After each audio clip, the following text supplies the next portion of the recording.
다음에 이번 시간에 말씀드릴 것이 잠재의식에 대한 이해, 즉 잠재의식을 우리가 더 얼마나 잘 이해할 것이냐 해서 일반의식과 잠재의식에 대해서 조금 얘기를 했습니다. 여러 가지 얘기를 했습니다.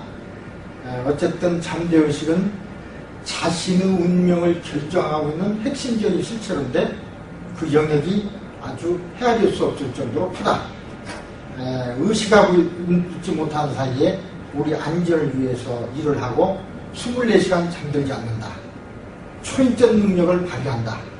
또 욕구 실현 같은 그런 다양한 능력을 발휘한다. 이러한 얘기들을 했습니다. 그 다음에 거기에 따라서 그 잠재의식이 작용했던 어떤 순간들, 중풍 환자들이 2층 창문에서 내려 뛴다든지 또 아이가 떨어지는 걸 어머니가 가서 받는다든지 하는 어떤 그런 얘기들을 제가 예를 들어서 말씀드린 적이 있습니다. 그 다음에 이제 그 잠재의식은 그것뿐만 아니라 어떻게 보면 잠재의식은 꼭 잠재의식의 그 판단이나 이런 것들이 어떤 확실한 그것만 해서 되는 게 아니라 예를 들어 감이라고 하는 것도 일종의 잠재의식에서 일어난 일이다. 모든 우리가 사회생활이나 어떤 생활할 적에 감을 또 무시하지 않고 감이 좋은 사람은 그걸로서도 여러 가지 예측하지 못하는 그런 일들을 해낼 수 있다. 감이라는 건 예지적이고 창조적이고 그런데 이게 잠재의식의 자기 실현을 위한 하나의 표현입니다. 언어입니다. 말하자면 잠재의식과 우리 일반의식의 소통 방식인 거죠. 잠재의식을 알려주는. 자, 이런 말씀을 드렸는데 이번 시간에는 좀 더 구체적으로 해서 잠재의식에 대한 여러 가지 얘기, 이 그림을 보시면서 하시겠습니다만, 잠재의식은 일반 그 물 위에 떠 있는 그 얼음과 같이 비운다 그랬는데, 어쨌든 이렇게 표현합니다. 이 10% 이게 일반의식이고, 나머지 이제 90% 그 잠재되어 있는 수면 아래로 내려가 있는 90%는 잠재의식이라고 한다. 이렇게 말씀드렸습니다. 이 잠재의식은 그래서 잠재의식이라고 하지만 다른 말도 사용해요. 예를 들어 내면의식이라든지, 내면의식이라는 말은 외부적으로, 일반의식이 외부적으로 표현되고 잠재의식은 내부에 있다 그래서 내면의식. 또는 이 그림처럼 일반의식은 뭐 떠올라서 떠오르는 의식으로 위에 있고 잠재의식은 아래에 있다 해서 하의식, 뭐 이런 얘기를 쓰고, 심리학에서는 무의식이라는 소리도 씁니다. 근데 뭐 우리 최면의학도 심리학의 일부지만은, 그러나 우리들은 무의식이라는 얘기는 요 얘기를 쓰지 않습니다. 왜냐하면 잠재의식에서는 자의대로 그 말을 받아들이기 때문에 무의식이란 의식이 없다는 뭐 그런 뜻도 되고, 그래서 어쨌든 이러한 용어는 사용하지 않습니다. 그러나 어떤 용어를 사용하더라도 관계는 없습니다.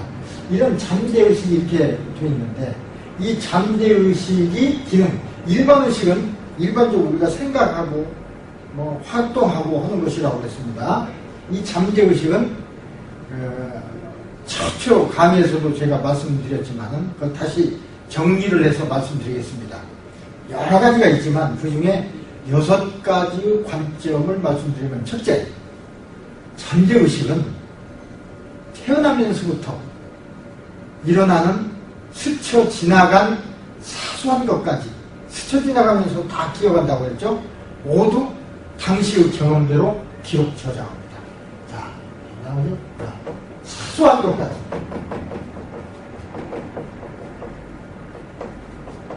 그러니까 태어나는 순간부터 죽을 때까지입니다. 두 번째는 한 번 기록한 것은 절대로 없어지지 않는다고 그랬죠. 한 번 기록 저장된 것은 왜곡되거나 지워지지 않습니다. 지워지지는 않습니다. 한 번 기억됩니다. 우리 컴퓨터에서도 마찬가지죠. 한번 기억된 것은 지운다고 하더라도 흔적은 남듯이 이것도 마찬가지입니다.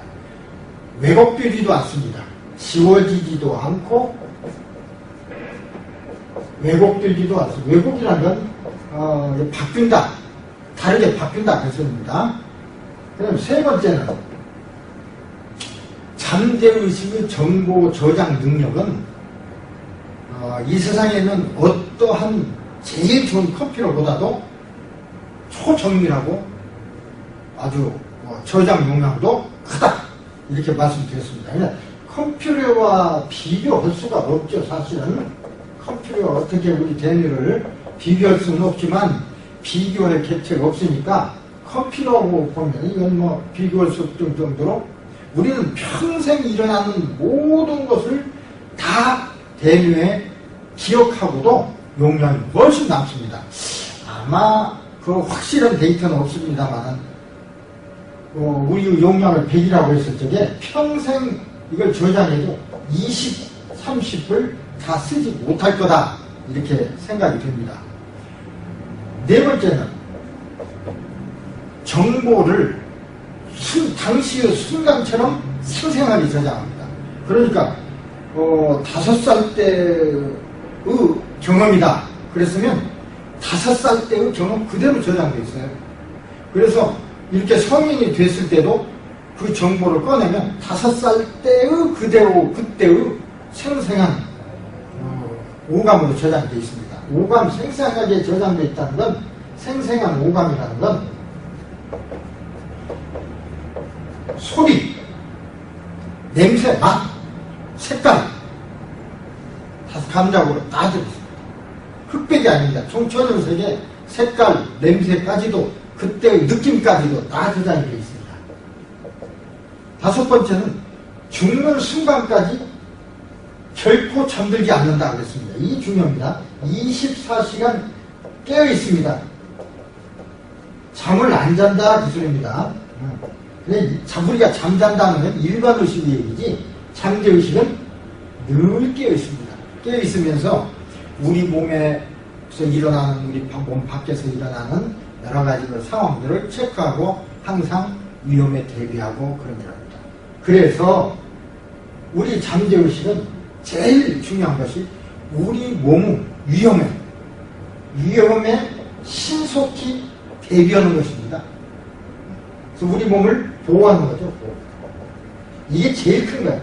우리 몸을 보호하기 위해서라면 어떤 것을 할 수가 있습니다. 이렇게 되게 큰 것들을 잠재의식에서 이런 일들을 한다 이렇게 말씀을 드렸습니다.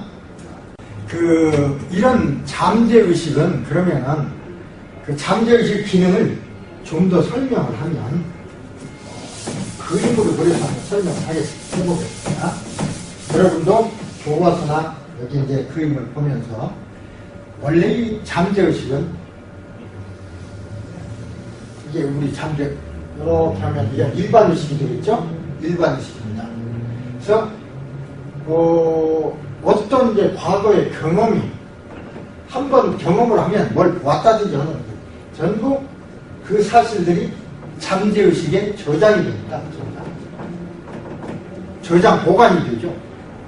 하나도 빠짐없이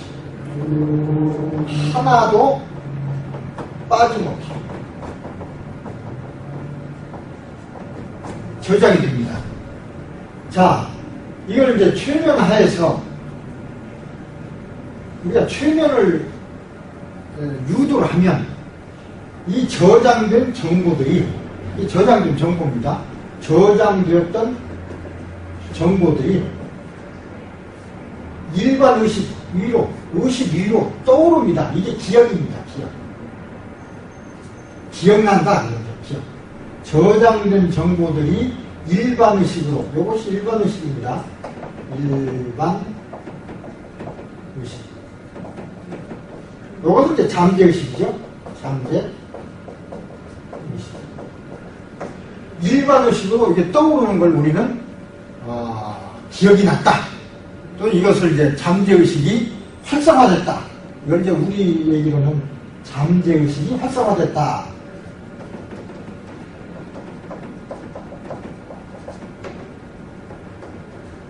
자, 잠재의식이 활성화됐다는 얘기는 최면이 깊은 최면에 들어갔다고 소리입니다. 깊은 최면에 들어가면 일반 의식은 줄어들고 잠재의식은 넓게 펴진다고 했습니다. 자, 이렇게 해서 이건 보통 상태고 이건 쉽게 얘기하면 최면 상태가 되겠습니다. 그래서 저장된 정보를 우리가 모두 꺼내서 기억에 떠올려서 이용을 할 수 있습니다. 그 점이 굉장히 중요한 거죠. 자, 이런 잠재의식은 대개 이 정도로 말씀을 드리고 또 말씀드릴 기회가 있습니다. 우리 잠재의식이 지금 여러 기능들을 배우고 있는데 이렇게 제가 여러 가지 잠재의식을 설명을 드리는데도 불구하고 이 잠재의식이란 뭐냐? 그러면 간결히 말해서 참 말하기가 상당히 힘듭니다. 자, 여러 가지 예를 들을까 합니다. 우리 그 잠재의식이 일으키는 이런 잠재의식에서 일어나는 행동 중에 자동쓰기라는 게 있습니다. 자동쓰기는 원래 이걸 원래 있던 거지만 이 현상을 발견한 사람이 정신과 여자 의사인데 애니타 뮬이라고 하는 의사입니다. 그래서 이분이 어떤 실험을 했습니다. 아주 관심 있는 실험을 했는데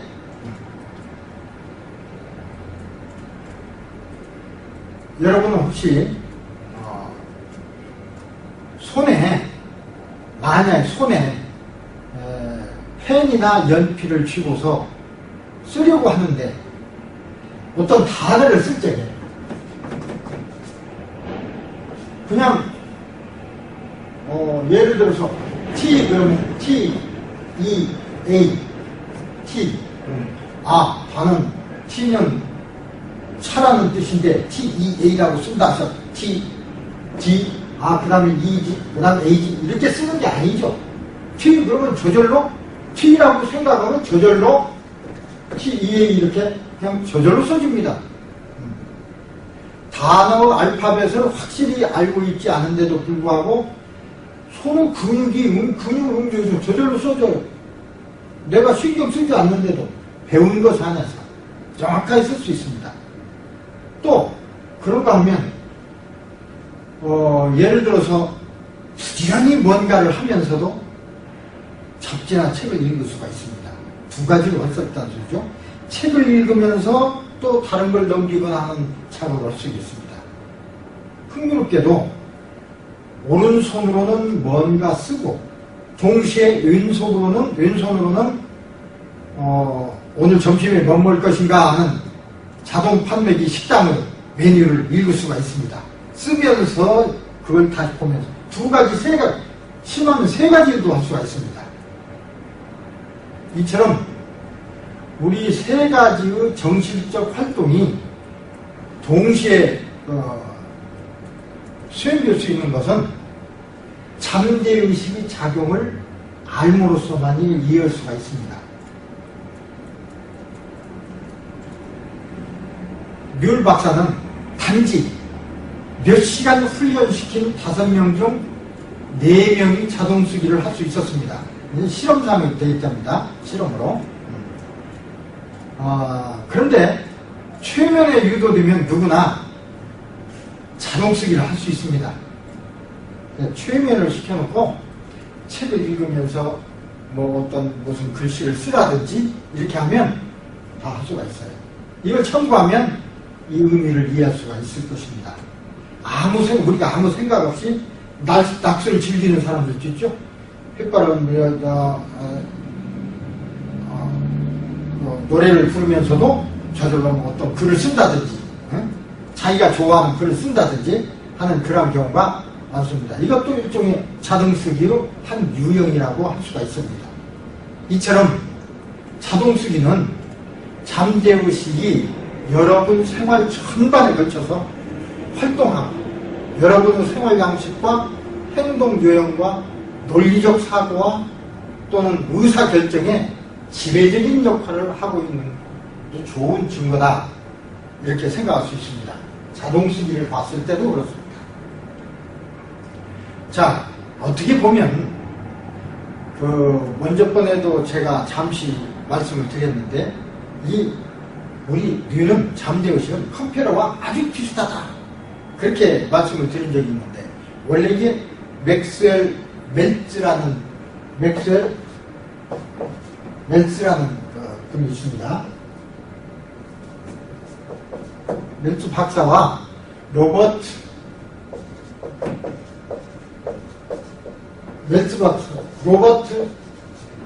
위너 박사, 이 두 사람이 연구를 한 결과인데 잠재의식은 마치 두뇌를 통해서 작동하는 컴퓨터와 유사하게 작용한다는 사실을 발견했습니다.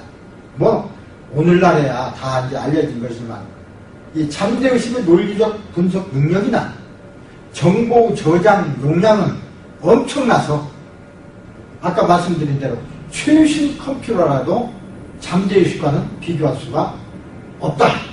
이제 그 말이 이 두 분의 실험 결과로 나온 결론입니다.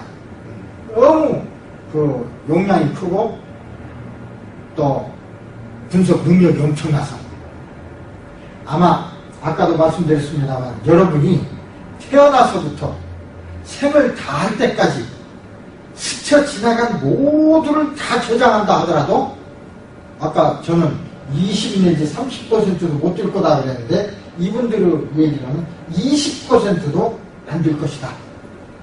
20% 그러니까 그만큼 용량이 큰 것입니다. 옛날보다 우리가 과학이 많이 발달하고 또 그래서 정보 용량이 무척 많죠. 옛날 사람들은 공부하는 것이 논어맹자 책 있어봐야 수십 권 정도입니다. 그것만 달달 읽어오면 천재였습니다. 지금은요 세계적으로 만들어져 나온 책이 얼마나 됩니까? 다 읽지도 못할 정도일 뿐만 아니라 그 정보 용량은 옛날하고는 비교할 수도 없죠.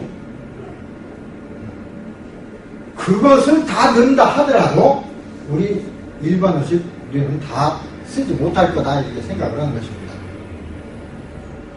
자, 이와 같이 자동쓰기라든지 또 금방 얘기한 컴퓨터와 닮았다든지 두 번째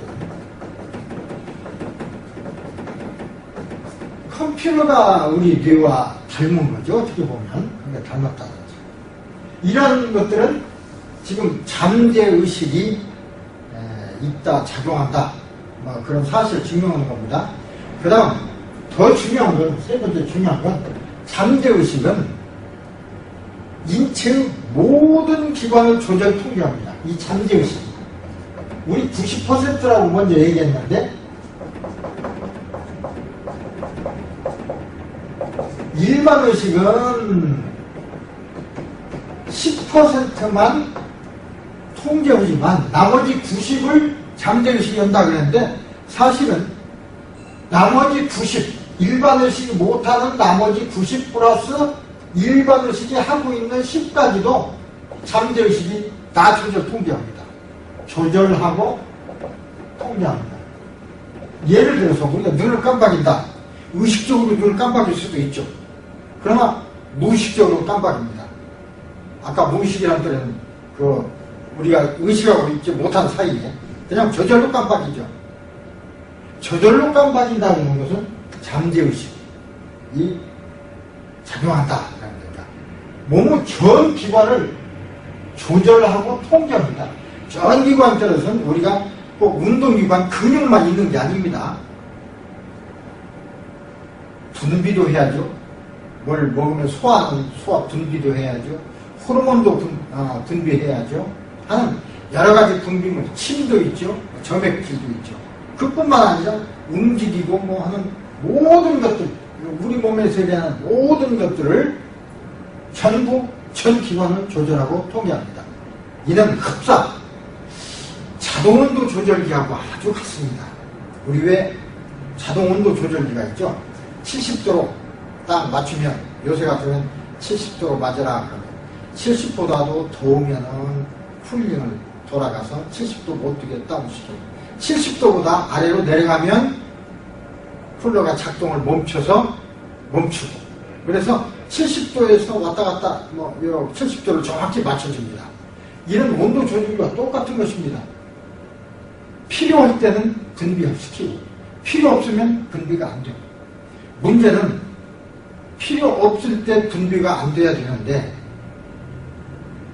분비가 되는 경우 필요할 때 분비가 돼야 하는데 필요할 때 분비가 안 되는 경우 이게 이제 비정상적 병이 되는 것이겠죠. 어쨌든 그렇습니다.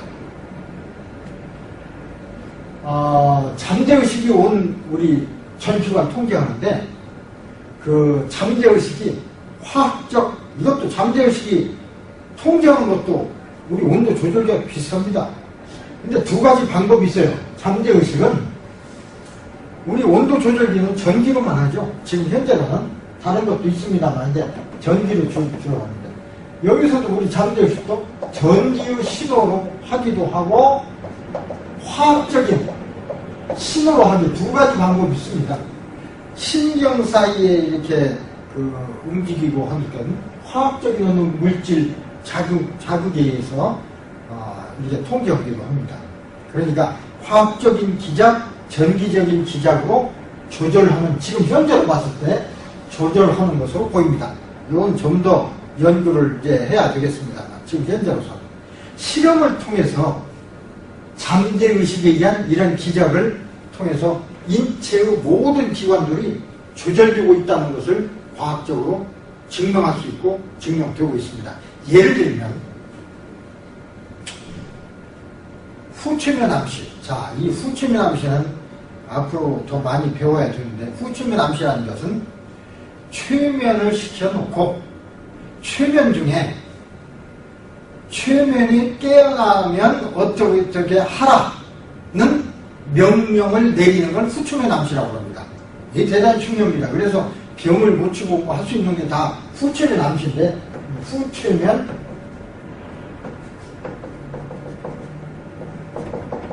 그러니까 후최면 최면이 깨어난 후에 어떻게 되라고 하는 명령입니다. 그러면 최면 중에 그런 명령을 받으면 최면에 깨어나서도 그 명령을 시행합니다. 잠재의식. 자, 후최면 암시라는 건데 나중에 배우겠으면 이런 후최면 암시로 예를 들어서 혈액순환이 우리 몸에서 잘 된다. 라고 후최면 암시를 하면 혈액순환이 잘 됩니다. 혈액순환도 컨트롤할 수가 있고 심장의 박동수를 느리게 할 수도 있고 빠르게 할 수도 있습니다. 혈액순환뿐이 아닙니다. 순환, 심장 박동도. 근데 심장 박동 다른 건 몰라도 다른 건 정지까지도 되는데 심장 박동은 정지까지는 할 수가 없습니다. 최소한도 예를 들어 심장 박동 평소에 70 내지 80번 72번 좀 뛴다고 그러죠? 80번 뛰는 게 정상인데 후최면 암시에서 60번 이하로도 뛰게 할 수 있지만 예를 들어서 아주 못 뛰게 하면 죽으니까 적당한 수준 이하 40번 50번 그 이하로는 할 수가 없습니다. 어쨌든 그 이상에서는 심장 박동수도 조금 느리게 할 수도 있고 빠르게 할 수도 있고 우리 내장에 있는 기관들에 여기에서 이제 여러 가지 분비가 됩니다. 점액질도 분비되고 물도 분비되고 소화액도 분비되고 염산도 분비되고 이런 여러 가지 물질이 분비되는데 이러한 분비샘들의 작용도 변화시킬 수 있습니다. 정상적으로 분비되라. 정상적으로 분비되고 이게 분비가 안 돼서 병이 되는 것들은 그런데 예를 들어서 분비샘 소화액을 분비하는 분비샘에는 이상이 없는데 어떤 원인에 의해서 어떤 심리적이나 어떤 원인에 의해서 분비샘으로부터 정상적으로 분비가 안 될 경우 후최면 암시를 통해서 정상적으로 분비를 할 수 있다는 뜻입니다. 분비샘 자체가 망가지거나 없어지면 그건 안 되죠. 그러나 정상의 경우에 그렇습니다. 뿐만 아니라 상처도 빠르게 치유됩니다.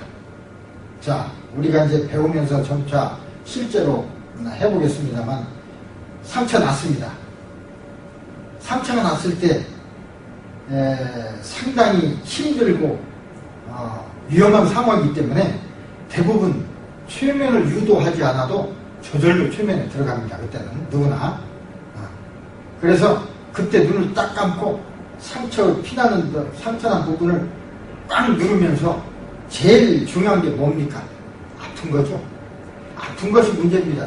아프고 피나고 그 다음에 거기가 스카져서 빨리 안 낫고 하는 문제, 세 가지 문제를 첫째, 제일 먼저 하는 게 눈을 탁 감고서 아프지 않다. 아프지 않다. 아프지 않다.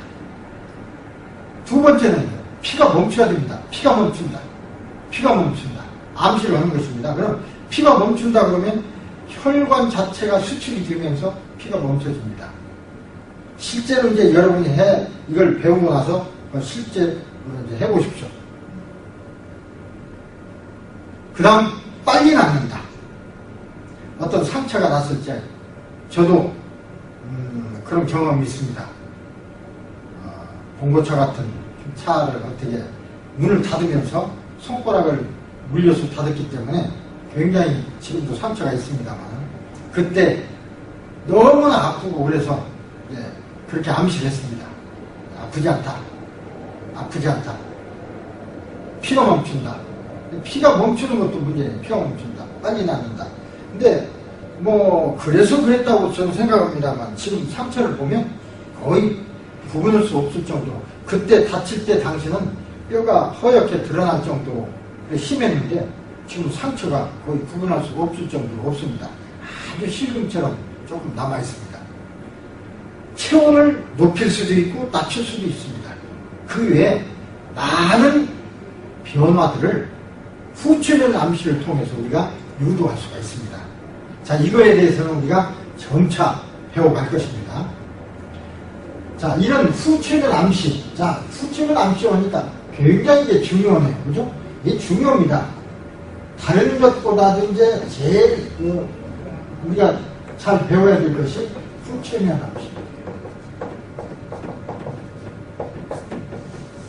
이 후체련 암시는 짧게 얘기하면 각성 후에, 각성이라니까 최면에서 깨어난 후에 해야 할 행동 지침을 하다라는 것입니다. 어디에? 잠재의식에. 잠재의식에 명령을 내리는 것입니다. 그러면 깨어나서도 잠재의식에 의해서 명령이 수행됩니다. 이건 뒤에서 자세히 배우게 될 것입니다. 아주 흥미롭죠? 자, 그 다음 이제 중요한 것이, 우리가 흥미롭고 중요한 것이 기억입니다. 기억.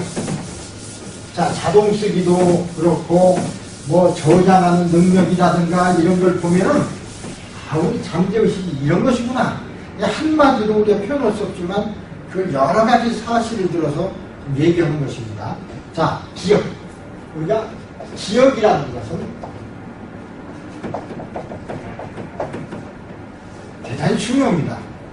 일상생활에서도 중요하고 공부에서도 중요하고, 잠재의식은 정보 저장 창고라고 그랬죠. 잠재의식은 그러니까 기억의 저장 창고랄까요? 기억이라는 건 잠재의식이 떠오르는 걸 기억이라고 하니까 정보 저장 창고 그렇습니다. 기억의 저장 창고다, 이렇게 간단히 말씀드릴 수 있는데, 엄청난 기억, 모든 기억을 다 이 잠재의식 이 속에 다 들어있습니다.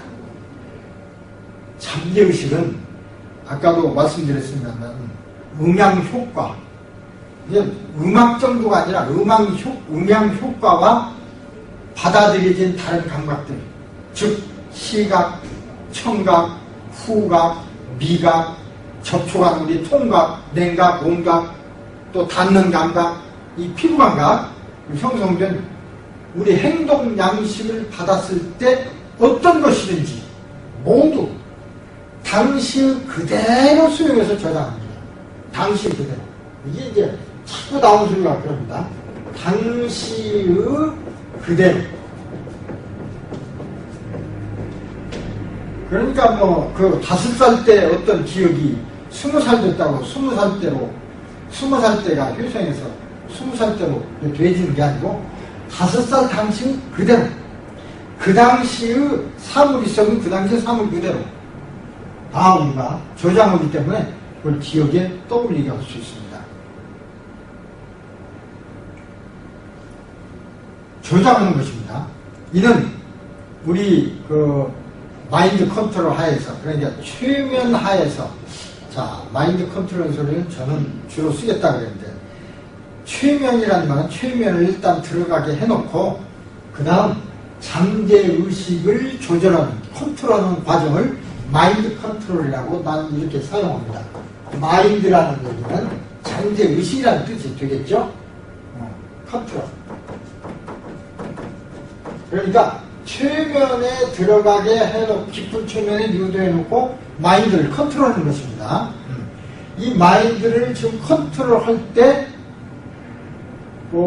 얘기를 합니다. 과거, 예를 들어서 5살 때 어떤 그림을 봤다 그러면 5살 때 왔던 그림을 다시 떠올립니다. 뭐 그럴 수도 있고요. 그림 같은 것이야 뭐 지금이나 5살 때나 뭐 변함이 있냐 그러지만, 예를 들어서 어떤 역동적인 환경, 20살 때 어떤 친구와 차를 마셨다, 찻집에서 차를 마셨다 하면 그때의 상황을 자 기억에 떠올립니다. 그러면 그때 상황, 차의 색깔, 냄새, 김이 어떻게 따뜻함, 김이 무럭무럭 났다 하는 따뜻함, 향기 다 재현할 수가 있습니다. 재생할 수가 있어요. 물어보면 다 얘기를 합니다. 커피가 차였던지 따뜻했던지 향기가 어땠던지. 그러니까 여러분에게 일어났던 아주 사소한 일까지도 의식 속으로 불러오는 것입니다. 마인드 컨트롤은 잠재의식에 있는 것을 의식 속으로, 이때 의식이라는 건 일반의식이라는 소리입니다. 일반의식 속으로 불러내오는 기술이 마인드 컨트롤입니다. 그게 최면입니다. 그러니까 여러분이 아주 어렸을 때라든지 어떻든 과거에 일어났던 아주 사소한 일까지도 의식 속으로 불러올 수가 있습니다. 대부분 사람들은 다 기억하는 게 아니에요. 물론 기억력이 좀 좋은 사람도 있습니다.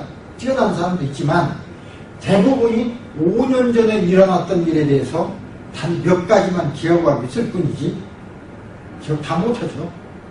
물론 아주 어렸을 때의 일을 조금은 기억할 수 있습니다. 어떤 일부분 한두 개 기억할 수 있지만 그 기억한다고 하는 건 아주 적습니다. 어떤 사람은 조금 많이 기억하기도 하지만 어떤 사람은 전혀 기억을 못하는 사람들이에요. 기억을 못한다고 해서 기억이 없는 게 아닙니다. 여기는 다 있습니다. 잘 떠오르지 않는다 그래서 그걸 떠오르게 하는 것이 마인드 컨트롤입니다. 최면 의식입니다. 그런 기억, 우리가 그냥 떠오른 기억은 아주 적습니다.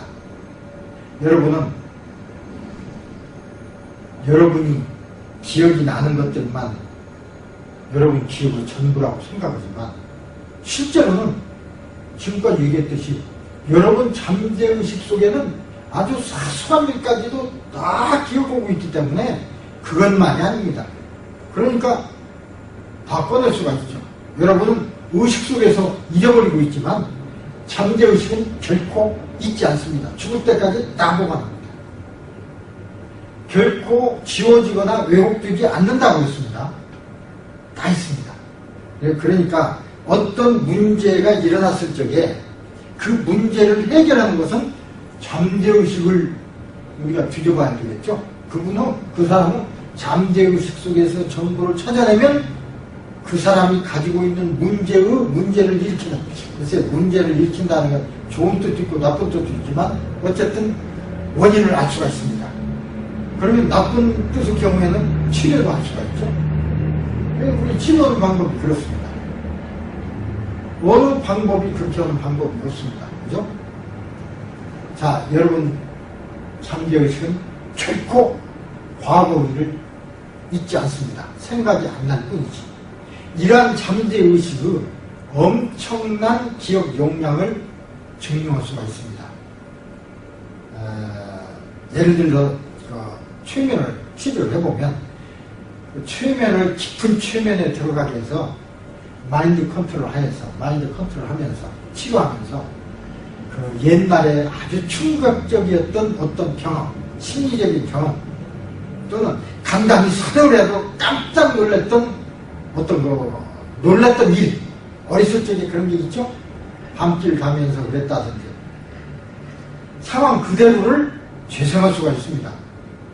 그건 어떻게 하냐면, 자, 이제 그 1단을 보여주면 깊은 최면 속에 들어갔을 때, 자, 지금 5살입니다. 지금 5살입니다. 지금 뭘 보고 있습니까?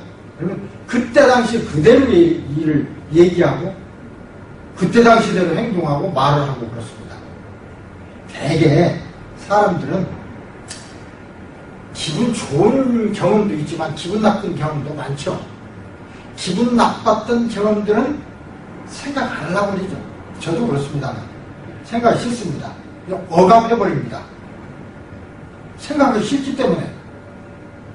그렇지만 그래서 그 경험들을 그냥 잊어버리려고 해요. 아, 잊어야지. 그 말 많이 하죠.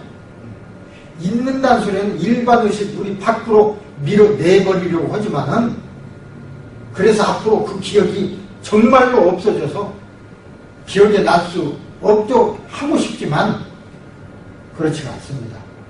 모든 기억은 이미 잠재의식 속에 다 있습니다. 좋든 나쁘든. 나쁜 기억인 경우, 이것이 후에 그냥 잠재되어 있는 경우도 있지만 이것이 문제가 될 수가 있어요. 나쁜 기억은 나중에 후에 이것이 골마서 많은 문제의 원인을 일으키는 경우가 있습니다. 지금 사회가 이제 다양하다 보니까 여러 가지 일들이 많이 일어납니다. 그 기저에 있는 것이 바로 우리 잠재의식 속에 있는 무엇? 이것이 이제 문제입니다. 소유를 받았다든지 소유감이라고 그러죠. 소유를 받고 있는 것처럼 느낀다든지 뭐 등등 여러 가지 잠재의식이 느끼는 그런 것 때문에 밖으로 문제가 많이 노출되죠. 표출되죠. 이 사람들 불러다가 약을 먹이고 어떤 치료를 해봐야 되지 않죠. 우리가는 깊은 잠재의식 속으로 들어가서 그 원인을 물어보면 됩니다. 뭐 막혀낼 것도 없어요. 지금 당신이 가지고 있는 문제의 원인으로 돌아가자. 그렇게 하면 그때 원인으로 돌아갑니다. 그때 원인이 무엇인지 말을 하라. 그럼 또 말을 합니다. 다 이 속에 있습니다. 그러나 일반의식에는 이제 없게 되는 것이죠. 아, 잊어버려야지. 그러니까 없어지게 된 것처럼 보이지만 실제는 다 있다고 씁니다. 자, 그렇다면 잠재의식이 태어날 때부터 모든 기억을 다 기억한다 그랬는데 이거 기억한다 그랬는데 그러면 우리 태어난다 그러면 우리 태어난 것을 어떤 시점으로 잡습니까? 자, 엄마 뱃속에서 나온 날을 우리 생일이라고 그러죠. 그날 우리가 태어났으니까 그날부터 기억이 있을 거라고 생각하십니까? 물론 여러 가지 이제 말이 있습니다. 어쨌든 우리가 생각하는 겁니다. 1살 때일까? 2살 때일까? 아니면 난 몇 개월부터일까? 아니면 그 훨씬 이전부터일까? 엄마 뱃속에 있을 때부터 혹시 있지는 않을까? 이런 의문들이 많이 납니다. 그래서 잠재의식을 공부하는 우리들, 이런 사람들은 이게 흥미롭고 이게 의문입니다. 그래서 이 문제에서 여러 가지 연구를 하는 사람들이 많아요. 어떤 의사는 태어나면서부터 잠재의식의 실제적인 기억이 된다 하고 주장했습니다. 그런 사람도 있습니다. 태어나면서부터. 태어나는 순간. 태어나는 순간부터 기억이 시작된다 그 소리죠. 또 어떤 분은 확실한 이제 증거를 대야 하는데 자고 이론적입니다. 또 어떤 분은 출생 이전부터 기억이 가능하다. 출생 이전. 자, 출생 이전이 뭡니까? 가능하다. 기억이. 출생 이전이 엄마 뱃속에 있을 때. 출생 이전이면 태아 때죠, 태아. 태아도 부분이 있습니다. 우리가 10달 동안 있으니까 언제부터냐? 정자 남자하고 합쳐져서 수령은 순간부터냐? 아니면 1개월부터냐, 2개월 후부터냐, 3개월 후부터냐? 이거 10달이지만 주로 하면은 약 50주 정도 되죠? 48주. 10달. 어떤 건 어쨌든 출생 이전부터 가능하다. 이렇게 믿고 있습니다. 여러 가지 가설입니다. 닥터 랜드 포더라는 포더 박사는 그 저서 Search for the Search for the Beloved라는 그런 책에서 꿈의 분석과 설명을 통해서 꿈을 분석하고 그 사람은요 이걸 알아내기 위해서 꿈을 분석하고 또 그 여러 가지 이제 설명을 통해서 출생과 출생 이전에 기록이 시작될 거다. 그러니까 이 소리는 출생 동시에 출생과 출생 이전, 출생 이전에도 기록이 시작될 거다는 것을 증명하려고 굉장히 노력을 했습니다. 아까 포더, 란도르 포더, F-O-D-O-R. 이분이 이제, 그래, 이분뿐 아니라, 지금도 이제 이걸 증명하려고 애쓰고 있는 사람이 많습니다. 저도 여기에 관심이 있어서, 실제적으로 여러 가지 이제 어떤 기회가 되면 실험을 해보고 했습니다. 자, 어떤 사람은 최면 속에서, 마인드 컨트롤 하에서 태어날 때의 경험을 기억하고 당시에 무슨 일이 나이가 날 때 무슨 일이 일어났던가를 상세히 말하는 사람도 있었습니다. 그렇다는 것은 날 때 이미 기억이 다 있다는 소리입니다. 나는 순간 기억이 다 있다는 소리입니다. 낳는 순간의 일을 다 얘기를 하는 것입니다. 이제 제 얘기를 하겠습니다. 저는 이제 여러 사람을 치료를 많이 했는데 특히 병을 치료를 하다 보면 연령퇴행이라고 해서 예를 들어 지금 50대인 사람을 이제 어떤 병이 걸렸다면 이분이 20살 때 어떤 경험이 문제가 됐는지 5살 때 경험이 문제가 됐는지 모르니까 최면 속에서 이제 점점점 나이를 낮춰갑니다. 자, 20살 때로 돌아갑니다. 10살 때로 돌아갑니다. 5살 때로 돌아갑니다. 그때 무슨 일이 있었습니까? 그러다 보니까 전 문제가 없어요. 그래서 그러면 엄마 뱃속에 있었을 때 문제가 났냐? 물어보니까 그렇다고 고개를 그렇대요. 엄마 뱃속에 있을 때 문제가 있었대요. 어떤 문제가 있었냐 해서 보니까 그분이 이제 구체적으로 이름은 말씀 못 드리고 그분 제 환자니까 미세스 리입니다. 이분은 한국에서는 아나운서도 이제 한 일이 있고요. 미국에서는 한의사도 자격을 가지고 있는 분인데 아버지가 또 한의사에 있었습니다.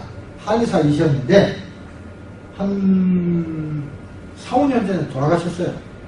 물론 한국에 있다가 이제 여기로 같이 미국에 같이 왔는데 같이 살다가 한국에 살았는데 돌아가시고 나면서부터 이상한 증상이 생겼습니다. 우울증과 비슷한 건데 내가 왜 여기 있지? 나는 저기 가 있어야 될 사람인데 그런 생각이 자꾸 들고 그런 생각이 들게 되면 자기도 모르게 어떤 일이 일어날지도 모릅니다. 무슨 일이 벌릴지도 몰라요. 이거 본인이 아니까. 그래서 이제 치료를 받으러 왔습니다. 그래서 그런 얘기를 이제 왜 그런가 모르겠다고 해서 깊은 최면, 유도가 최면이 달렸습니다. 깊은 최면에 유도를 하고, 이제 이분이 그때 당시에 45세 정도 됐었습니다. 그러면 그 문제 원인이 있던 때로 돌아가자. 자, 20살 때입니다. 20살 때 그런 원인 문제가 있었습니까? 아니래. 10살 때 아니래. 5살 때 아니래. 그래서 근데 나이는 낮출 대로 다 낮췄습니다. 그래서 그러면 엄마 뱃속에 있을 때입니까? 그랬더니 예스. 엄마 뱃속에 있을 때라고 고개를 끄덕여요. 아, 그러면 엄마 뱃속에 있을 때라고 얘기를 했는데 제가 확인을 다 했어요. 그렇다면 낳기 전에, 밖으로 이 세상을 나오기 전에 엄마 뱃속에 있을 때 그때 일어났던 일입니까? 라고 물으니까 그렇대요. 그래서 무슨 일이 일어났냐? 그때로 돌아가자. 그 원인 그때로 돌아가자고 딥스를 강하게 해서 깊은 최면에 다시 유도를 했더니 몸도 부들부들 떨고 온몸을 떨면서 막 그래요. 두려워서. 지금 뭐가 보이냐 그러니까 수저 같은 것이 들어왔대요. 무슨 수저가 들어왔냐는데 나를 죽이려고 들어왔다. 옛날에는 지금부터 한 4, 50년 전에는 우리 왜 낙태 중절시키냐고, 임신 중절. 먹고 하기가 힘드니까 그럴 때가 있었습니다. 지금도 이제 그런 분들이 있지만, 그렇다고 해서 전문적인 어떤 산부인과 가서 이렇게 낙태시키기도 하지만, 그냥, 동네에서 그런 걸 많이 해본 사람이 이렇게 낙태시키는 경우도 있었어요. 그때, 우리 말에 긁어낸다. 죄송합니다. 긁어낸다 그러죠. 그게 뭐냐면, 수저 같은 걸로 이렇게, 안 보이지만 이렇게 넣어가지고, 이렇게 만져봐서 이게 뭐가 걸리면 긁어내는 것입니다. 그렇게 했어요. 그러니까 뭐 수저가 들어와서 자꾸 자기에게 그냥 다가온다. 그래서 나를 죽을 것 같아서 지금 어떻게 하냐니까 몸부림을 친대요. 그럼 실제로 몸부림 쳐봐라 그러니까 의자에 앉혀놓고 힘들 뻔했습니다. 뒤에 옆에 누가 없었으면 막 뒹구는데 옆에 와서 두 사람이 잡기가 힘들었습니다. 어쨌든 그러니까 낙태를 시킨다, 임신 중절을 시킨다 그러면 최소한도 우리가 임신한 걸 알면은 한 10주 정도 되는 것입니다. 입덧이 나고 어쩌고 그러면 6주에서 10주 이 사이에 그런 일이 나요. 왜 12주, 대개 12주까지, 12주는 4개월이죠? 이제 이보다 더 커버리면, 낙태도 힘듭니다. 어쨌든, 이때 주로 이제 임신 초기니까, 이때 알아서 이때 그런 일이 일어나요. 예, 낙태를 시키려고 했다, 긁어내려고 했다는 것은 틀림없이 임신 초기였을 거예요. 임신이라는 사실은 알고, 걱정이 되니까. 그렇다면, 최대 12주일 거다, 제 생각이에요.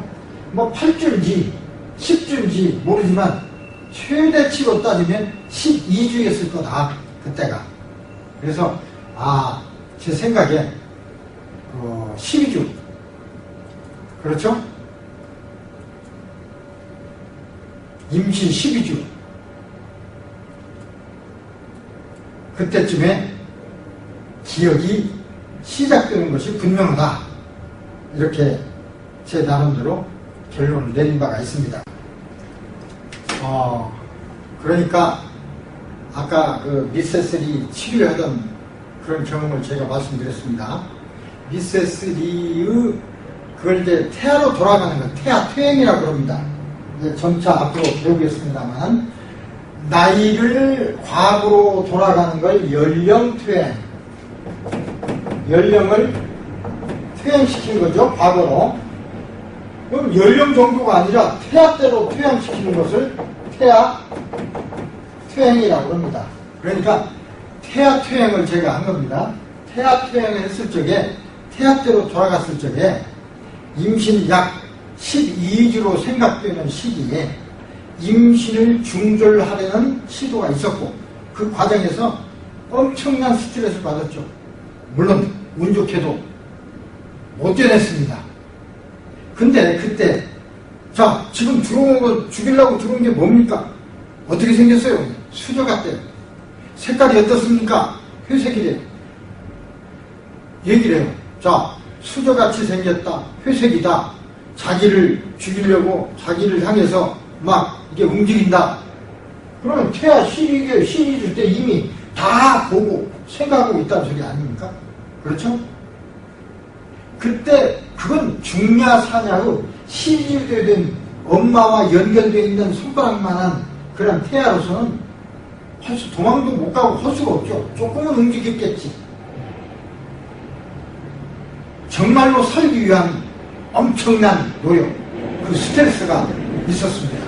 그것이 이제 잠재되어 있다가 아버지가 본인은 미세스가 상담을 보면 아버지하고 참 아버지를 그냥 아버지와 가깝게 지내고 너무나 아버지를 사랑한 아버지가 돌아가셨기 때문에 내가 이런 우울증이 생겼는가 그렇게 이제 얘기를 했었는데 따지고 보니까 아버지가 돌아가신 문제가 아니라 그때 일입니다. 근데 이렇게 태아 시절에 그런 엄청난 경험이 그때는 잊어버리고 없지만 어떤 시기에 탁 생겨서 발현되는 때가 어떤 사고를 당했다든지 어떤 분이 돌아가셨다든지 본인이 다쳤다든지 하는 어떤 일을 통해서 기억이 딱 떠오를 수가 있습니다. 이거 어떤 기억이 어떻게 떠오르는지 모르지만 그때의 기억이 탁 떠올라서 그게 작동하니까 우울증이 된 것입니다. 그래서 태아 12주 때의 스트레스가 우울증의 원인이 되었고 이때 그러면 그 원인이라는 걸 알고 나서는 치료는 쉽습니다. 치료라는 것은 이제 치료할 때에 다시 치료 기술에서 말씀드리겠습니다만 그냥 원인만 알고 그냥 나가면 안 되죠. 원인만 알아도 도움은 됩니다. 본인이 스스로. 그러지만 자 그때 당시는 어려웠을 때다. 꼭 당신이 믿고 그래서가 아니라 너 얼마나 집안 형편이 그때 사회적으로 외로웠으면 그런 일을 엄마가 했을 것인가. 당신도 지금 40이 훌쩍 넘어 아들, 딸 있으니까 이해할 거 아니냐. 이해한다. 이해한다고 하는 순간 그 기억, 나를 죽이려고 했다는 기억이 바뀌어집니다. 그러면서 그 우울증으로 나타난 증상이 없어져 버리는 거예요. 이 우리 최면 치료에서 이 마음 치료에서는 순간적입니다. 병이 낫고 하는 것이 순간적으로 없어져 버리는 것입니다. 자, 그래서 지금까지는 저의 주장입니다. 저의 주장으로는 기억은 최소한 태아 12주 이상에서부터 기억이 시작될 거다. 저는 이렇게 주장하고 있습니다. 이분들보다 훨씬 이분들이야 옛날에 주장했던 거니까 보다 훨씬 지금 이거보다 더 먼저인지도 모르겠습니다. 증거가 안 나와서 그렇지.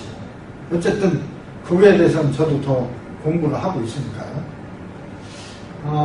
한 7년 전에 한국 어떤 대학에서 태아의 오감 연구라는 논문을 발표한 적이 있습니다. 태아의 오감 연구.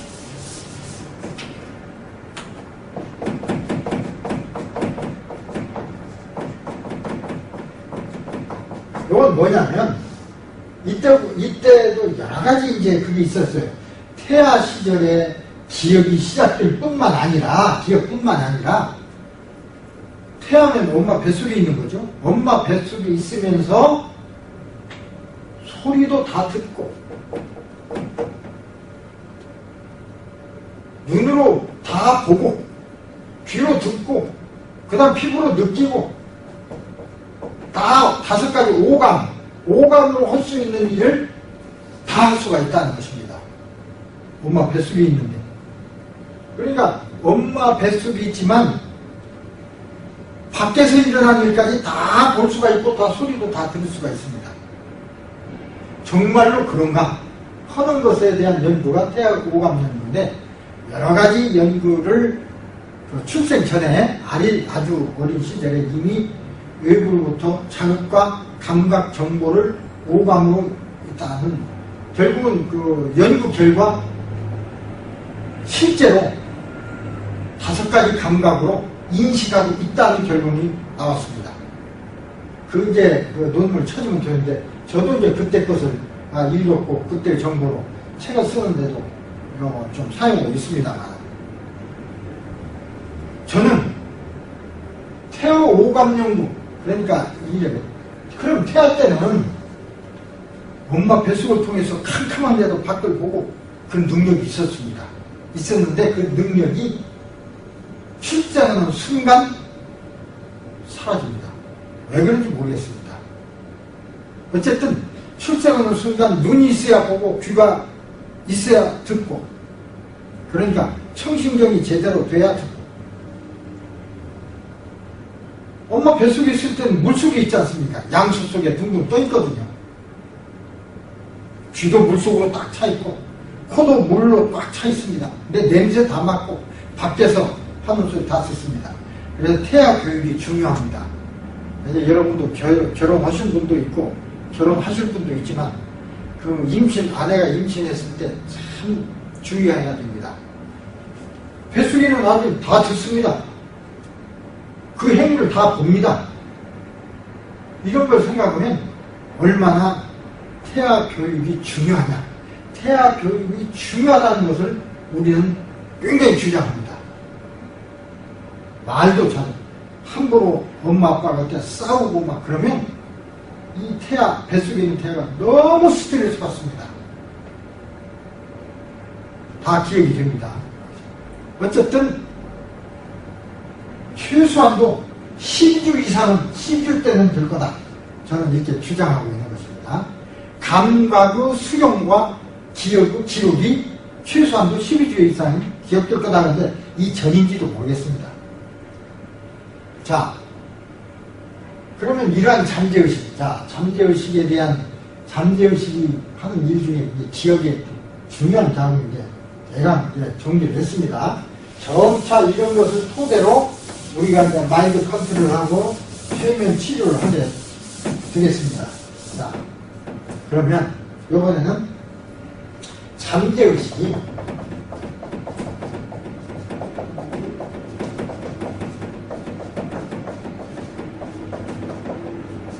잠재의식은 일반의식과는 좀 다릅니다. 물론 잠재의식도 납니다. 달라요. 그래서 그 얘기를 하자는 것입니다.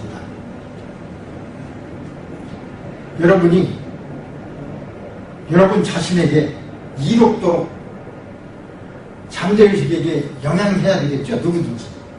이제 잠재의식이 늘 듣고 밤이나 낮에 듣고 있는데 어떻게 해야 될 것인가 하는 대강 느낌이 갈 것입니다. 잠재의식에 영향을 기대한다면, 좋은 방향으로 영향을 기대한다면 잠재의식이 작용하는 방식을 이해해야 됩니다. 그래야죠. 무조건 일반의식을 이대로 해서 안 돼요. 먼저 지난번 시간에 제가 잠시 얘기했죠. 일반의식과 잠재의식이 이해하는 것이 다르다고. 잠재의식은 자의대로 입니다. 글자 그대로. 미치겠네 했을 적에 일반의식은 답답하다, 뭔 일이 안 되는구나, 이렇게 하는 말을 표현하는 것이지만, 잠재의식은 말 그대로 여기 정말 미치게 한다, 이렇게 이해해버립니다. 따라서 여러분과 같이 최면을 배우고, 저처럼 최면을 배우고 치료하는 분들은 일반의식처럼 얘기해서는 안 됩니다. 최면하에서는 말 그대로 모든 것이 말 한마디 한마디를 정확하게 잘 해드려야 됩니다. 자, 잠재의식은 어떤 때는 유치한 어린애와 같고, 어떤 때는 아주 굉장히 이제적인 어른과도 같습니다. 그렇게 생각하시면 됩니다. 잠재의식은 모든 것을 자의적으로 받아들여요. 이게 제일 중요해요. 자의적으로. 자의적. 이건 글자 자자입니다. 자의적. 한문으로 쓰면 글자 뜻 그대로 자의적으로 리터럴리 여기 하나 더 있죠. 리터럴리 자의적으로 글자 뜻 그대로 받아들인다고 했습니다. 예를 들면 미치겠네 말을 흔히 우리가 사용합니다. 매우 화난다는 뜻이죠. 무슨 일이 잘 안 되다든가 화가 났습니다. 미치겠네 미쳐버려 그런 의미로 우리가 사용을 했습니다. 그러나 최면에 깊이 들어간 사람이 그 소리를 듣는다면 글자 뜻 그대로 그것이 나를 미치게 한다. 그것이 나를 미치게 한다. 이렇게 받아들이는 것입니다. 그래서 그런 일이 생기면 나를 미치게 하니까 내가 미치는 것입니다. 그렇죠? 실제로 그런 일이 생기면 그런 미친 행동이 나오게 돼요. 미치지 않으려면 그런 행동을 이제 않게 되죠. 해야 될 행동을 않게 됩니다. 미치지 않기 위해서. 이제 그런 일들이 이제 일어나는 것입니다. 잠재의식은 의식 표면과, 이제 잠재의식은 아까 이렇게 있는데, 이 일반의식이 있습니다. 일반의식 표면과 아주 가까이 위치해 있죠. 아주 멀리 떨어져 있는 것도 아니습니다. 직접 관계를 가지고 있는 것 같지만, 완전히 그런 건 아니라고 그랬습니다. 만일, 그래서 최면의 깊은 최면 속에서 치료받고 있는 깊은 최면 중에 있는 사람에게 마인드 컨트롤 하면서 묻는 방법을 지금 얘기하는 겁니다. 혹시 당신이 어디서 태어났는지 말해 주시겠습니까? 이렇게 물었다고 칩시다. 그러면 최면 속에 들어있는 그 사람은 고개를 끄덕끄덕 하던가 네 그렇게 대답합니다. 그런데 물은 사람은 그런 뜻으로 물은 건 아니죠. 당신이 어디서 태어났는가를 말씀해 주시겠습니까? 그런 건 태어난 것을 얘기하라 그 소리입니다. 서울인지 부산인지. 근데 최면에 들어있는 사람은 네 또는 고개만 까딱까딱. 말 그대로 보세요. 낱말 그대로 보면 어디서 태어났는지 말해 주실 수 있습니까? 주시겠습니까? 네, 말해 주겠습니다. 아니면 아니요 그러면 말 못하겠습니다 할 때는 고개를 젓거면 아니요라고 하겠죠. 일반 의식대로 보면 서울입니다. 전주입니다. 이렇게 얘기를 했겠죠. 글자 그대로 해석하면 고개 끄덕이고 네라고 대답하는 게 옳죠. 그러나 모르는 사람의 의미는 그게 아니죠. 그래서 최면을 유도하고 치료하는 사람은 일반 의식의 의미로 물어서는 안 됩니다. 그 사람이 어디서 출생했는지 물으려면 어디서 태어났는지 말씀해 주실 수 있습니까? 이렇게 묻지 말고 자 어디서 태어났습니까? 서울입니까? 태어난 것을 말하세요. 이렇게 얘기해야 됩니다. 말하는 방법이 약간 다릅니다. 당신이 태어난 것을 말하세요. 말씀해 주시겠습니까? 아닙니다. 말하세요. 태어난 곳이 어디죠? 어느 도시입니까? 이렇게 직접적으로 얘기해야 됩니다. 잠재의식은 그런 특성이 있어요. 그래서 이 특성에 따라서 우리가 얘기하지 않으면 안 됩니다. 대단히 중요합니다. 그 다음에 아까 후추면 암시도 있다고 했는데 우리가 최면을 시켜놓고 그 사람한테 묻든가 하는 모든 말을 우리는 암시라고 합니다. 암시. 최면 속에서 하는 말을 암시라고 합니다. 이 암시를 잘못하면 각인이 될 수 있어요. 예를 들어서 각인이라는 것은 뇌에 확 박히는 거죠. 각인.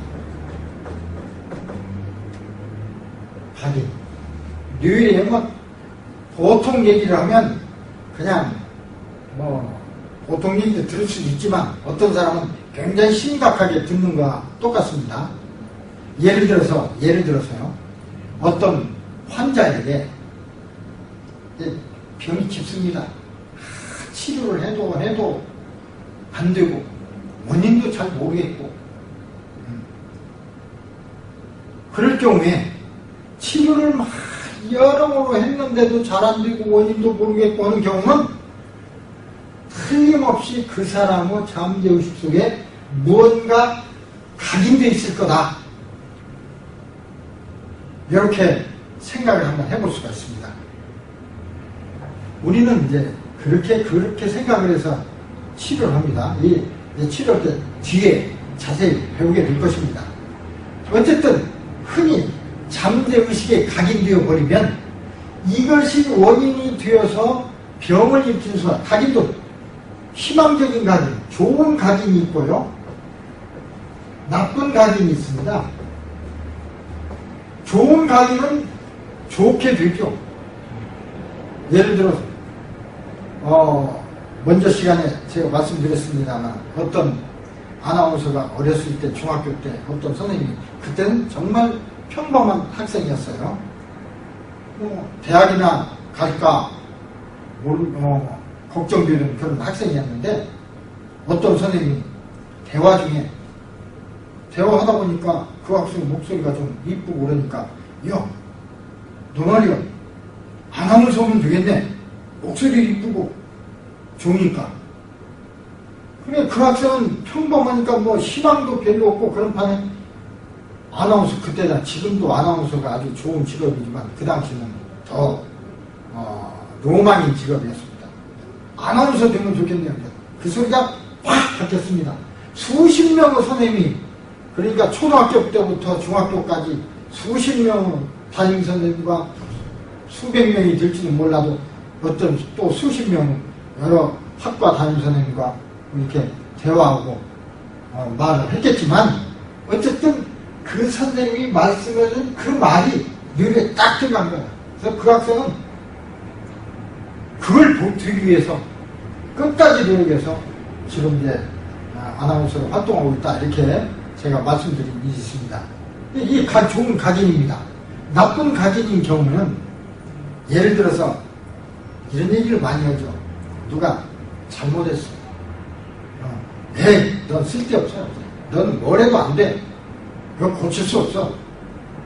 예를 들어 아프다고 생각하면 어떤 병을 계속 가지고 있습니다. 잘 안 낫습니다. 그러면 의사도 치료하다가 좀 답답하고 그러니까 그런 소리 할 수도 있고 옆 사람도 그렇죠. 옆 사람이 보니까 다 온갖 치료를 다 하고 그랬는데 안 나으니까 이제 뭘 해도 안 되겠네. 이제 고칠 수 없는 거야. 평생 뭐 그냥 그렇게 살아야지 뭐 이런 소리를 많이 할 수가 있습니다. 평생 같이 살아야 돼. 평생 같이 살아야 된다는 말들이 그겁니다. 예를 들어서 의사로서는 열심히 치료를 했지만 그와 같은 말을 환자에게 했다면 특히 아무나 하는 게 아니고 의사 선생님이 하거나 선생님들이 하는 말들이 더 중요하죠. 자기를 담당해서 치료한 의사가 그런 말을 하면 그게 딱 감이 됩니다. 평생 이러고 살아야 돼. 그러면 그것이 없어지면 죽는다는 얘기잖아요. 그것과 함께 같이 살아야 돼. 같이 살면 살아있는 거고 같이 안 살면 죽은 거죠. 그렇기 때문에 살기 위해서 그것과 함께 같이 있는 겁니다. 좀 말을 이해하시겠습니까? 그러니까 그 병을 그 의사도 좋고 다른 사람이 그 말 한마디에 어떤 치료를 해도 그 환자의 병을 낫게 할 수가 없습니다. 오히려 악화시키는 결과를 낳죠. 그것이 잠재의식에 각인되어 있다면 그렇습니다. 만약에 각인되지 않았다면 또 그렇지 않을 수도 있죠. 그러나 그 잠재의식이라고 하는 우리가 최면이라는 건 꼭 최면을 유도해야만 그 최면에 들어가는 게 아닙니다. 자, 그러나 그 환자가 공포에 떨고 있거나 환자뿐 아닙니다. 보통 사람이라도 공포에 떨고 있다든지 절망한다거나 감정이 고조되어 있거나 이때는 최면을 걸지 않아도 자동적으로 깊은 최면 속으로 들어가게 됩니다. 그러니까 어떤 사람이 아주 어떤 일을 뭐 해가지고 무서워한다거나 뭐 어떤 일 안 돼서 실망했다거나 절망 속에 있다거나 막 할 경우에는 깊은 잠재의식 속에 잠재의식이 작동하고 있기 때문에 그때 해주는 말 한마디가 굉장히 중요하다는 것입니다. 보통 사람들은 내 일하니까 아무렇게 얘기할 수 있죠. 근데 그렇지 않습니다. 아까 얘기한 대로 그게 안 낫고 힘든데 그러면 얼마나 그게 이제 고통스럽습니까? 그런데 에이 그냥 평생 같이 사세요. 그렇게 얘기했다면 이것과 함께 내가 평생 살아야 되는구나. 이 말은 문자 그대로 그러니까 평생 그냥 같이 사세요. 병과 같이 사세요. 라는 건 문자 그대로 얘기하면 잠재의식대로 얘기하면 그 상태 혹은 증상이 없어지면 나는 죽는다. 이 증상이 함께 살아서는 그 증상이 있을 때 나는 살아있는 것이다. 그렇다면 그 증상이 낫겠습니까? 나와버리면 자기가 죽게 되니까 낫지 않도록 계속 잠재의식이 작동하고 있는 거죠. 안 낫죠? 죽고 싶지 않기 때문에 잠재의식은 현재 상태를 유지하려고 필사적으로 매달리는 것입니다. 그런데 그 병이 낫겠습니까? 이때 우리는 낫게 할 수 있습니다. 그걸 풀어주면 됩니다. 각인을 풀어야죠. 제가 한번 치료했던 그 얘기를 한번 해보겠습니다. 어떤 80대 중반 할머니인데 우리들은 그걸 가우트라고 하는데 손가락에 그 관절염이 생겨서 굉장히 아픕니다. 나이 들고는 많이 생기는데 어떤 할머니가 손가락을 펴지도 못하고 쥐지도 못하고 이러고 있어요. 병원에 왔는데 저하고 처음 만났습니다. 처음 만났기 때문에 내가 이제 그걸 물어봤습니다. 아니 어머니 왜 그 손을 그러고 계세요? 그랬더니 나를 쳐다보면서 하는 말이에요. 이게 행주 한번 짜고 죽었으면 원이었겠어. 아니 병원에 가서 의사 선생님은 만나고 치료 안 받으셨어? 치료 받았어. 그런데 그냥 그렇게 살래. 그냥 그렇게 치료 잘 안 되니까 그냥 그래 사세요. 나도 나이도 들으셨고 그냥 사세요. 그렇게 얘기를 해준 겁니다. 이분이요. 그러니까 이러고 있는 거예요. 그래서 그래요? 이거 금방 나을 수 있는 건데 내가 한번 낫게 해드려볼까요? 치료해볼까요? 생주 한번 짜고 죽으면 원이 없다는 분이니까 어차피 귀가 벌쩍 돼서 해달라고 한 거예요. 그래서 그분에 이제 침을 쭉 놓고 이제 옆에 앉아서 다 침을 놓은 뒤에 한 20분 정도 기다리라고 했습니다. 20분 기다리세요. 내가 다른 환자한테 갔다 오게 와서 다시 빼드릴 테니까. 그리고 20분이 왔습니다. 와서 이제 그 침을 뽑았습니다. 뽑을 때도 서로 이제 손이니까 가까이 이렇게 얼굴도 맞대면서 가까이 침을 다 뽑고 나서 제 목소리가 원래 크기도 합니다만 다 뽑고 나서 뽑았어도 몸 그대로죠. 주세요! 제 목소리가 원래 큽니다. 할머니 깜짝 놀라면서 주더라고. 할머니 주셨네. 본인도 보고, 펴세요. 주세요. 줬다 폈다 되는 걸 평생 그대로 살아라니까 이러고 있었던 겁니다. 그렇게 해서 그 각인을 풀어버린 예가 있습니다. 각인을 푸는, 나쁜 각인을 푸는 그것도 우리만이 할 수 있는 것입니다. 이것을 배운 여러분들은 할 수 있는 것이죠. 굉장하지 않습니까? 말 한마디.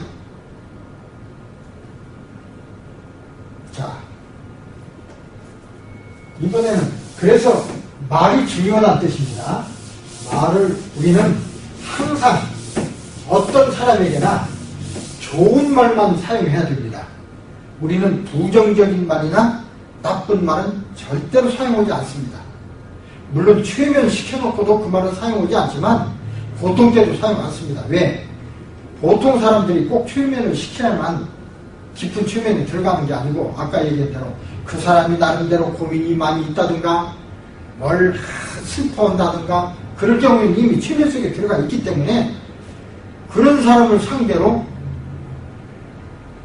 깊이 생각지도 않고 한 얘기, 나는 그냥 한 얘기인데 들은 그 사람은 굉장히 충격으로 다가가서 각인이 되는 수가 있어요. 각인이 안 되면 또 괜찮지만 각인이 되고의 문제죠. 좋은 각인이 된 건 좋은 대로 괜찮지만 대부분 각인이라면 나쁜 쪽으로 많습니다. 우리들은 우리 최면 의학을 하는 사람들은 좋은 각인을 시키려고 노력을 많이 합니다. 좋은 말만 많이 하게 되죠. 자, 이번에는 죄와 자벌에 대해서 말을 좀 하겠습니다. 죄의식.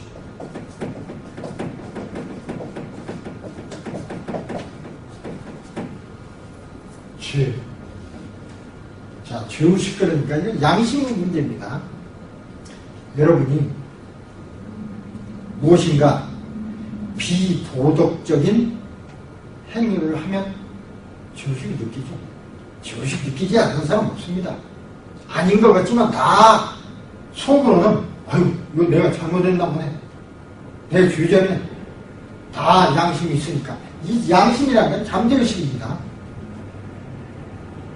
근데도 기묘한 것은 똑같은 상황을 경험해도 사람에 따라서 죄의식을 느끼는 사람이 있고 그렇지 않는 사람도 있고 그렇습니다. 어쨌든 기묘한 것은 잠재의식 중의 어떤 부분이 여러분은 죄로 인도하고 어떤 말로 생각하고 양심이 작용해서 그런 짓을 하면 안 된다 라고 내 스스로에게 경고하는 거죠. 그런 생각이 든다는 건 내 스스로에게 경고하는 거예요. 내가 어떤 나쁜 짓을 했어. 아이고 잘못했는데 라고 하는 얘기는 잘못했는데 그래서 이런 짓을 하면 안 되는데 그 얘기는 내 스스로에게 경고죠. 다 경고를 합니다. 자신에게. 또 후회도 합니다. 아, 내가 왜 이런 소리를 했지? 경고도 하고 후회도 하는가 하면 스스로에게 벌도 줍니다. 스스로에게 벌을 주는 것을 자벌이라고 합니다. 자벌. 스스로 자벌. 한글 자벌이라고 합니다. 스스로에게 벌 주는 건 자벌. 그러니까 어떤 잘못을 느끼면 그런데 작은 건 몰라도 큰 잘못을 했을 때는 내가 이게 엄청난 잘못을 했는데 이게 내가 죽이려면 예를 들어 죽이려면 말로만 끊는 게 아니라 생각으로 그래서 스스로에게 벌을 내립니다. 스스로에게 벌을 내리는 것은 여러 종류가 있어요. 사람에 따라 틀립니다. 어떤 사람은 특정 부위 어깨나 머리나 이거 엄청 아픕니다. 굉장히 아픈데도 낫지 않습니다. 약을 먹어도 안 낫고 진통제 먹어도 소용없습니다. 이렇게 자벌에 의해서 아픈 것은 진통제도 소용없어요. 진통제 먹어도 안 낫고 예를 들어서 약 먹어도 안 낫고 치료받아도 안 낫는 건 뭔가 각인에 의해서 각인 때문에 각인이 자벌로 나타날 수 있는 거죠. 자벌. 자신을 보라는 것입니다.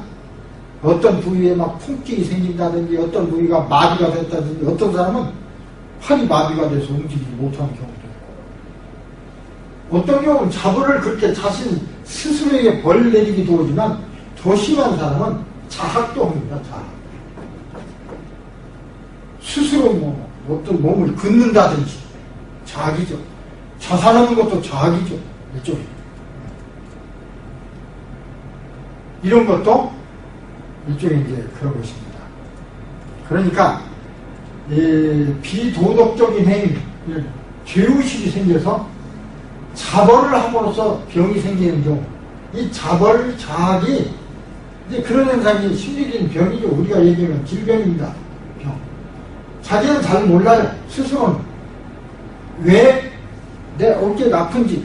어깨가 엄청 아픈데 도저히 뭐 침을 맞아도 뭐 약을 먹어도 안 나서. 근데 그런 경우에는 아까 얘기했듯이 잠재의식의 깊은 속에 어떤 각인된 것이 있는가를 우리는 의심한다고 했죠. 그걸 검사해 봅니다.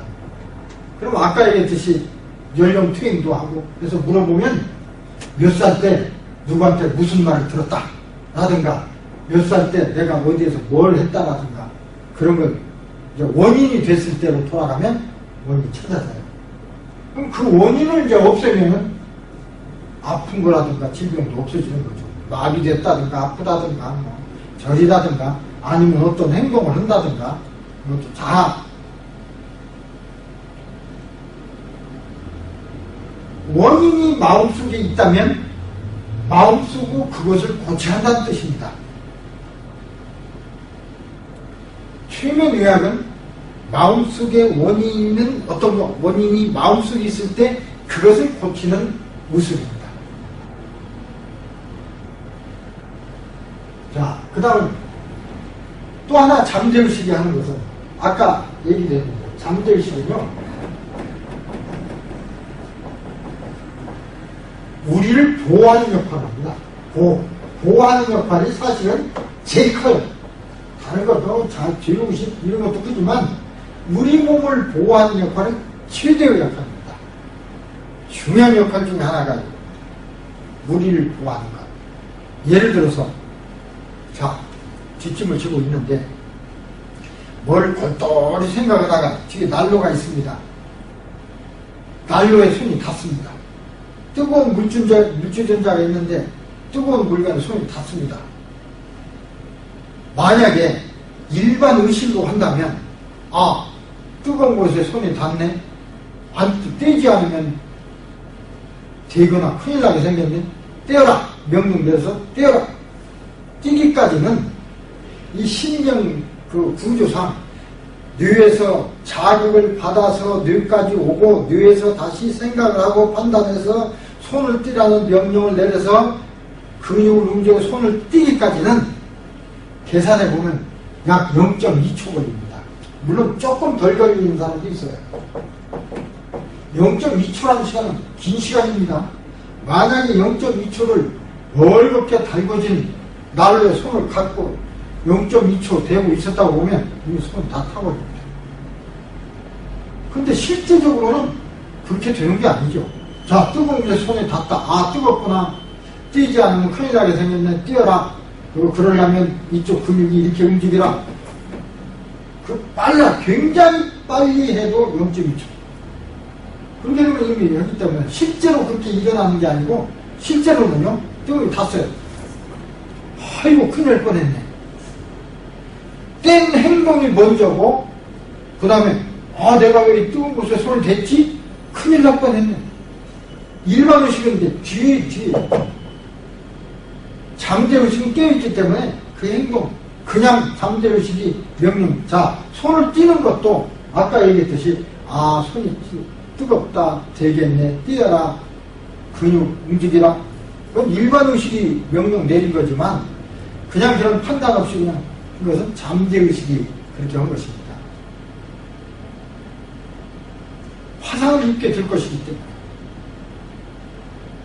바로 이와 같은 때 잠재의식이 즉시 작용하는 겁니다. 그러니까 잠재의식은 일반의식이 작용하는 10%는 내두고 90%만 작용한다, 이렇게 이해하는 사람도 있는데 그게 아니고 일반의식이 작용하지 못하는 90%도 작용하고 일반의식이 작용하는 부분도 잠재의식이 다 통제합니다. 100% 다 통제합니다. 그 중에 10%는 일반의식이 통제할 수도 있다, 그렇습니다.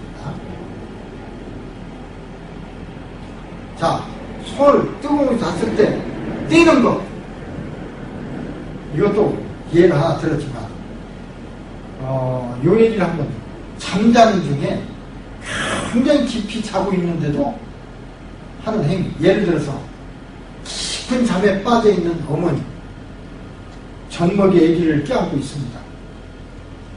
코를 골고 자기 때문에 너무 깊이 자고 있어.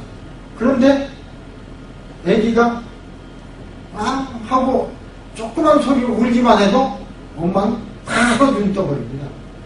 아무리 깊은 잠을 잤을 때라도 깨워도 안 깨워. 보통 때는 흔들어도 안 깨어나. 아기의 조그만 울음소리에도 바로 눈 뜹니다. 눈을 떠서 왜 그런가, 어디가 아프지 않은가, 배고프다 하면 젖도 물리고. 잠재의식이 깨운 겁니다. 잠재의식. 일반의식은 자는 거죠. 자니까 잠재의식은 자고 있지 않습니다. 잠재의식 깨워요. 항상 잠재의식은 위험한지 아는가, 위험한가, 그런 걸 위해서 무슨 소리가 나니까 빨리 깨워서 위험한지 위험하지 않은지 살펴보도록 깨우는 것입니다. 잠재의식은 수면 중에 잘 때 또는 수술로, 왜 수술 때 우리 전신 마취하죠. 마취하고 있을 때, 마취라는 건 뭐냐, 일반 의식을 잠재우는 거죠. 그러면 일반 의식 못 느끼니까 아픈 것을 못 느끼게 하죠. 그래서 수술하는 겁니다. 일반 의식 못 느끼게. 그때도 잠재의식은 살아있습니다. 매를 맞아서 기절했을 때도, 기절하면 정신이 없는데 그때도 잠재의식은 살아있습니다. 쉬지 않고 활동하고 있습니다. 그걸 어떻게 하냐면 연령투행을 통해서 깊은 최면에 넣어놓고 마이 컨트롤을 해서 연령투행을 실시하면 환자가 수술했을 당시 마취되어 있을 때를 생각이 납니다.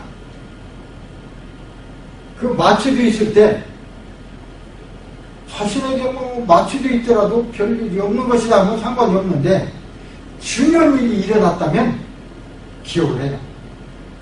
예를 들어서 이건 실제적인 예입니다. 10년 전에 여기 우리 LA에 유방 성형수술하는 제일 잘하시는 분이 계셨습니다. 그분이 이제 부인과 함께 체면을 이제 배우고 그랬는데 한 번은 좀 시간을 10분쯤 일찍 오셨더라고요. 와서 한 말씀이, 마취를 하면 전신 마취를 하니까 완전히 정신을 잃는 건데, 그래서 어떤 사람은 전신 마취해서 수술하는데 수술 중에 간호원이 손을 이렇게 내밀면 가위 주고 칼 주고, 가위 안 해도 그때그때 따라서 다 주고받고 하잖아요. 눈치서. 그런데 이제 그 사인이 잘 안 맞으니까 의사 선생님이 좀 큰 소리로 화를 냈던 모양입니다. 사인이 안 맞으니까. 그래서 그럼 지나가고 수술은 잘 됐는데 그 이튿날 회진을 하면서 그 환자 수술 잘 됐나? 아니, 괜찮아요? 하고 물으려고 하는데, 선생님 어저께 저 수술할 적에 무슨 일 있었어요? 라고 묻더라는 겁니다. 그래서 깜짝 놀래가지고 저한테 이제 그걸 물어봐요. 그런 일도 있을 수 있냐고. 그런 일이 있을 수 있습니다. 왜? 환자는 지금 마취 상태에서 위험 상태니까 잠재의식은 확 원치를 하고 있거든요.